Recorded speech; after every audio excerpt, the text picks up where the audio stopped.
One of the very nice features of ESP Essentials is from the student side, their student dashboard.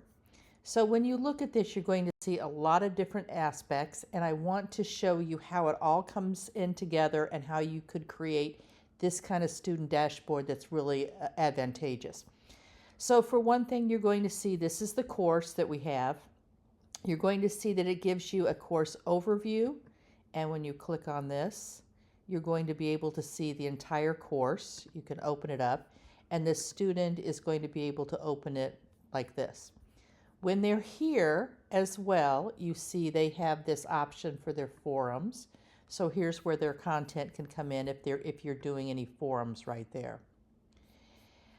Now, when you're back here, you can also see this is your instructor, and you can direct message, the student can direct message the instructor. So if they have a question right away on something they see in the syllabus, this is a quick way to be able to get hold of the people, hold of the professor. On a start and end date, you can see when the course starts and ends. You see the language, you see the credits. But here's what's really nice. You can also have this announcement section, and this is where you can put anything that you want. This one I've just put a thing of like, here's the course schedule, just an overview. You can continue to have as many of these as you want, and so the student can right away see their announcements. Then also, here's something nice, your course activity. Underneath here, you're going to have anything that's graded. So it's going to show you your tests, it's going to show you your papers, it's going to show you your assignments. And when it does that, if you have a due date on that assignment, so here's like some papers that are due, it's going to also incorporate upcoming deadlines.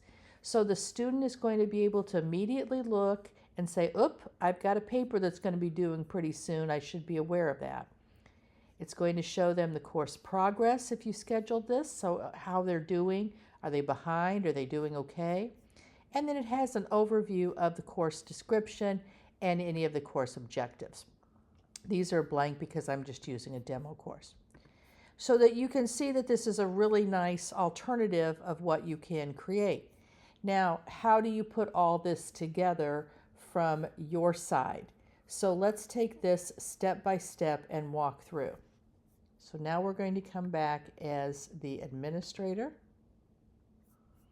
or the instructor, and we're going to make sure that a couple things have occurred. So the first thing that you have to make sure is any courses that you're doing this for, the courses you're setting up, make sure you have entered in your GPA calculations. You've created this. And this is for courses who are not open enrollment but are scheduled enrollment. So here's your course scheduler, and you remember how to use this. You can go into it where you basically can put the name of something. So here I have like the spring semester, how long it lasts. You can have your date, you can have all of this, and you just create these current schedules, these abilities to have these schedules.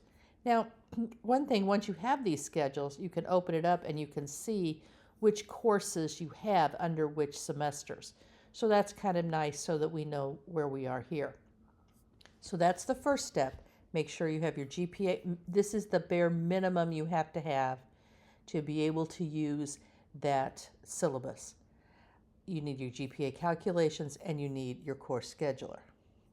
All right, now let's go back to the course itself.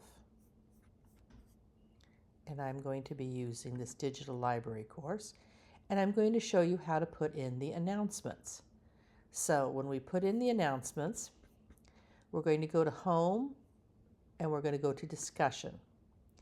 And here you see announcements, and you see this with this star.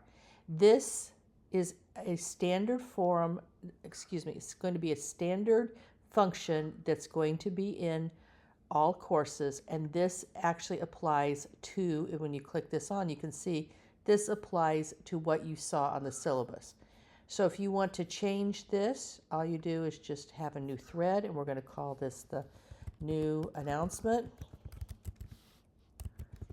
And then it's like, everyone gets an A.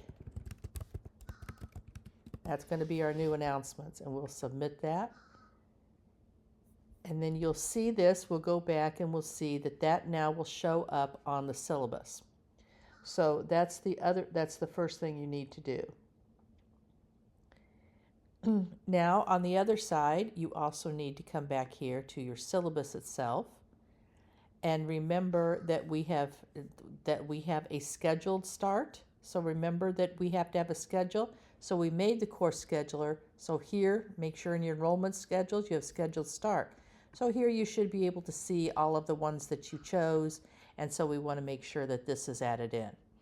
All right, so you now have in this schedule, you have your scheduled start. You should have on your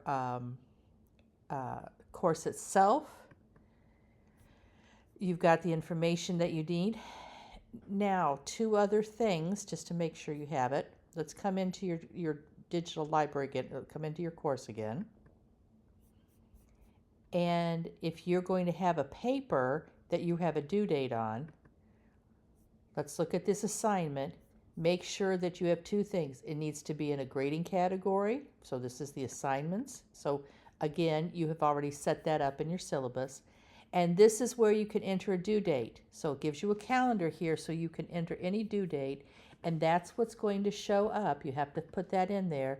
That's what's going to show up then on the syllabus itself. All right, so let's come back here and just double check on some things just to show you. So I'm going to come back in as a student and let's see if all of these different things came through. Oh, we see the new announcement. Everybody gets an A, so that came through. We have our two upcoming deadlines that are showing right here. These are also in here. Now, if you also have quizzes and tests, they will show up in here, but they're not going to show up on deadlines because that deadline is going to show you on those things. Now, the only other thing that you want to make sure is that you receive notifications. Look at this. You can receive all these notifications. So as a student, I get notified for anything new that's been posted on the forum. So here's the announcements that have been posted, so I get notification of that. As a professor, I will get notifications of if anyone direct messages me here. I can get notifications of papers being put in, all of those things. So you need to make sure that you have updated your notifications. So you're going to come down here into your profile information, and that's down here at the bottom. And you go to your notification preferences. And here it's going to give you, do you want to get something by, here's the different options of things that get notified. Do you want to be able to be notified that you have a direct message? Do you want to be notified that they've completed an assignment? Do you want to be notified if someone has graded your assignment, so as a student? Do you want to be notified if you have an assignment due? And then you have these choices of email, text, or WhatsApp, and whether or not you want push notifications.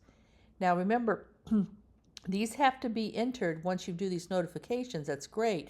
But you have to have put those into your account settings as well. So when you come back to your account settings here, you need to make sure that you have even in your MFA that I've put in, as you can see here, I have an email, I have a phone number, and I have a WhatsApp number that I've entered in here, so I can use those then for the notifications. All right. If you put all that together, it's at the end of the day, it's going to be a beautiful option for your students.